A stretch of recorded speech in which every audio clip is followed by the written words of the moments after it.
আমি আমার পরিচালিত যা যা ছবি করেছি, কোনো ছবিতে আমি কোনো পারিশ্রমিক নিইনি।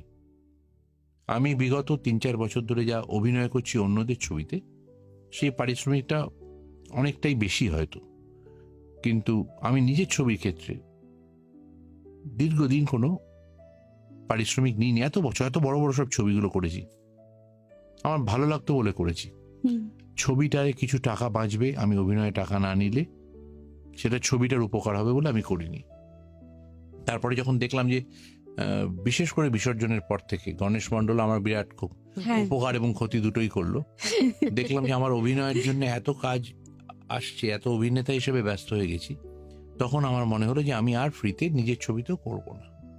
তো আই হ্যাভ ডিসাইডেড এরপর থেকে 2025 অনওয়ার্ড যা যা ছবি হবে তাতে আমি অভিনয় করলে আমি অর্থ নেব, আমার পারিশ্রমিক ন্যায্যভাবে, কারণ আমি ছবির জন্য কাজ করছি। কিন্তু এতগুলো বছর বহু টাকা আমি জাস্ট নিইনি। কি কি সুবিধা হয়? আর্থিক সুবিধা হলো একটা, তার মানে আউটডোরে গেলে ওই চরিত্রটা করার জন্য একজন ইম্পর্টেন্ট অ্যাক্টরকে নিতে হতো, তার একটা থাকার ঘর, খাওয়া দাওয়া বেঁচে গেল, তার গাড়ি ভাড়াটা বেঁচে গেল, এবং সময় বাঁচলো। আমার এই চরিত্রটা একজন অভিনেতাকে বোঝাতেই হলো না, ঠিক পরিচালক বুঝেই তো এসেছে, সেই অভিনেতা তো আমার মধ্যে থাকে। তাই আমার কলম থেকে যে চরিত্রটা তৈরি হলো, যে ধরে নিচ্ছি আমি গণেশ মণ্ডলের কথাই বলি, যেভাবে কথা বলবে, যখন যা তাকাবে, তার রস এই অভিনেতা সম্পূর্ণ জানেন। কাজে সে একেবারেই ফ্লোরে গিয়ে কাজটা করতে পারে।